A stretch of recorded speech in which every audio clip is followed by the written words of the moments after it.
Welcome back, everybody. Let's just continue. So the last time we used change directory command, and there are a few tricks to it. One of them is basically using this marcation. So if I type in this and if I press enter, okay, I'm already in that directory.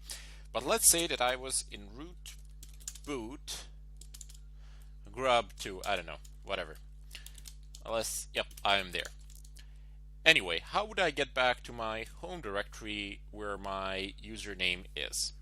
What would I do? What would I need to type in?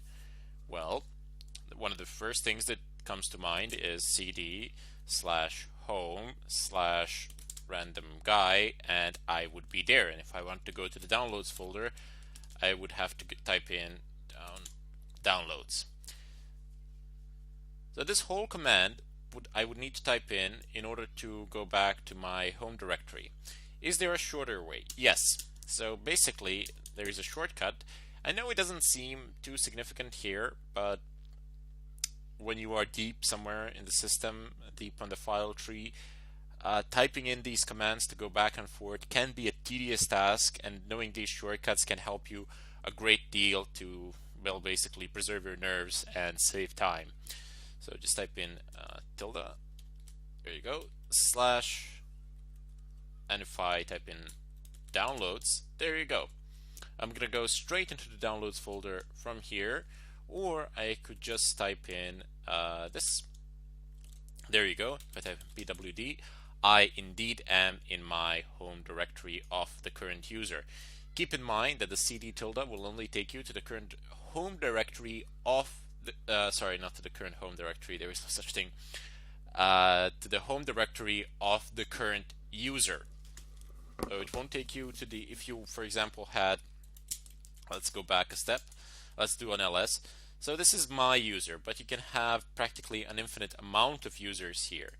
And if I typed in cd tilde, it would take me back, it would basically take me back only to this folder, as that is my current user name. This is my host name. So this is the host name here, and this is my username, just so you know what is signified here. And this is my current directory, so to say. The entire path is not listed, but the current one, the name of the current directory is, which is very, very nice. Let's go ahead and clear the screen. And let's go back to the ls command. Now, ls command has a large amount of arguments. So what are arguments to commands? Basically, it's an additional instruction that you give to a command, which modifies the way that particular command behaves. So if I just type in ls, oh well, let's change the directory to root, because I'm going to have more stuff to list there. And if I type in ls here, okay, so you see what happens. I get a list of directories in this fashion, but that's about it. I get a list of not just directories, I get a list of everything that is within this directory, which is root. But so what? It doesn't tell me any information. It doesn't tell me the size. It doesn't tell me the last date when it was modified. It doesn't give me the permission. It doesn't give me the ownership. Nothing. Okay, let's try to change that. Let's type in ls space -l. So this l-l is an argument to a command which will modify its behavior. Press enter, and there you go. You can see how this particular listing, this particular listing is completely different from this listing. Why? Well, the lower listing, or the later listing, is far more verbose in comparison to the first one. It gives you a lot more information, and it's really useful. So this is basically the owner. This is the ownership group, size, last date when it was modified. Now, how do you know? Is this a directory, or is this a text file, or something of a kind, or is this a file or a directory or whatever? So it says here basically the first letter, it says directory, D. The first letter, L. It's a link. Do we have anything that's not a link or directory here? No, I'm afraid we do not. Let's go into var ls-l. Do we have anything here? Nope. Log. There's bound to be something here. And there we go. So if it's just a dash, basically like this. It says secure.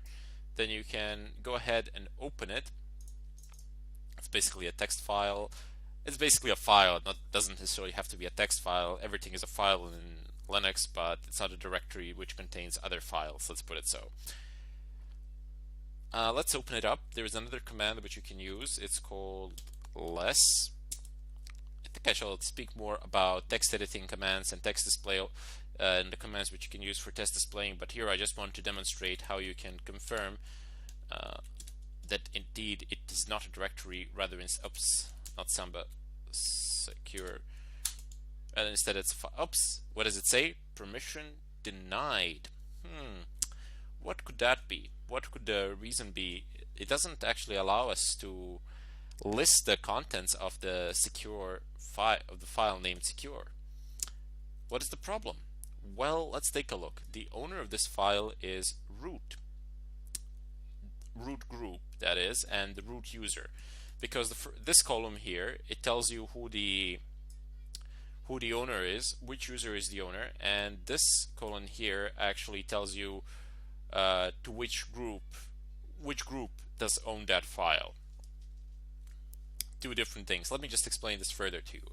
Let's say that a company has a Linux system running, and that you have within that company management department, and you have accounting department. So there will be users in accounting department which would belong to an accounting group, and there would be users in the management department that would belong to management group. So you would have, I don't know, Kevin Smith, who belongs where it says root here. You would have, I don't know, Kevin Smith that belongs to the group accounting. You also have this group which I am displaying here, which is root. That is fundamentally for control of all things on the system. Root is pretty much almighty. There is nothing that is beyond the grasp of root. Anyway, let's just go ahead and clear the screen here. As I said, I will deal later on more with text editing commands and how you can create files, edit them, and less. For the time being, I just want to show you the ls and explain it further. So ls-lh and a. Excellent. So what has changed? What can you notice that has changed in the output of this file? It says 4 kilobytes. 4 kilobytes again, 12 kilobytes. These files are pretty small. There's nothing in megabytes here to show, but it doesn't matter. This is basically a human readable format of file sizes. Look at the difference. Just okay, so how easy is it to read this? You have to compute basically to figure out the file size. I mean, it's pretty small here, so you can say it's 4 kilobytes, but I mean, imagine if I don't know, 4.5 gigabytes were represented in kilobytes. That would be hilarious, because you would have a huge number here, and you would basically need to compute how much is that in gigabytes, which is absurd. Rather, instead, you can just add h to the ls command, the argument h, and you will immediately get the file sizes for pretty much all the files here. One more thing. You have a, which enables you to list pretty much everything. That there are if there are some hidden folders, they will be listed, rest assured. You can also say that it omits these two if you want, but that's not a big deal. Rather, instead, this is your current directory. It represents your current directory, and this one, it represents the directory which precedes this one. So dot and double dot. I've shown that with the cd command. Anyway, let's go ahead and clear the screen now and type in ls space -- help. This is a universal way to get more information on what a particular command does and what sort of arguments can you actually pass to that command. You can also try typing in -h, but that's not going to work for ls. You see, it just prints things. Rather, instead, just type in -- help. Most of the commands will accept -h, but -- help is more universal. Let's put it so. If I press enter, I don't have a listing of the current directory. Rather, instead, I have a help menu which pretty much gives me the list of all arguments. It tells me what each of those arguments does, and on top, let me just show you. On the top, it gives me the example of usage. Very nice, right? So ls, and then I pass in the option, which is one of the arguments below. And you might notice that there is also a file here. So what could this mean? Let's have a look. But before we do, I would strongly recommend to all of you, these things are pretty simple. Just feel free to read through some of them. You don't have to read through all of them. The ones that you will be using on daily basis will be the hold on, the -h, of course. It's the -h, which is right here. Also, you have the long version of the argument. So instead of -h, you can also pass this long version of it, but I don't think that there is ever a need for such things. It doesn't actually to not print group names to shorten the output if you want. Okay, so what else are we going to need? Let's see if there's anything else. Ignore pattern different. There is definitely something. There we go. I knew I was looking for something that I wanted. -r. It's basically recursive. So lists subdirectories recursively. Now we're going to try to use that, as it's going to come quite in handy. Look at what I'm going to do. So clear. If I type in from here ls /home. Sorry, I don't need home. I'm already there. Let's go to downloads. Yep, there we go. Downloads. And there is literally nothing there. Okay, forget about that. Let's go ls just of the root directory, and then type in var. Okay, so I have just told it to list the contents of the directory var. Press enter. There we go. Even though my current working directory is var log, I have stated that I want the directory to be listed, that some directory should be, the contents of some directory should be listed. So here you can actually specify a path direct to the directory you wish to see. So you can see the contents of any directory on the system from any location on the system, as long as you have the proper permissions to do so. Let's try something else. Let's try ls -r/boot. This is going to give you a lot of information. Ups. Where is it?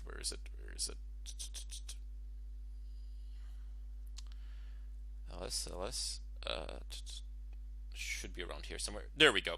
So there we go. ls space -r for recursive output, space path to the file, path to the directory. Okay. The first thing that it does, it gives me the listing of /boot. Second thing that it does, it gives me the listing of /boot grub2, and then it shows me what is in that directory. And then you see the directory grub2 has a subdirectory of fonts. The next thing it does boot grub2 and then fonts, and then it shows me the listing of that particular directory, and so on and so forth, into as long as there are subdirectories to the current directories. It shows the entire listing of pretty much everything. A fantastic way to go about things, and you are able to see pretty much anything anywhere. Anyway, I shall call the tutorial here, and then we will continue in the follow-up.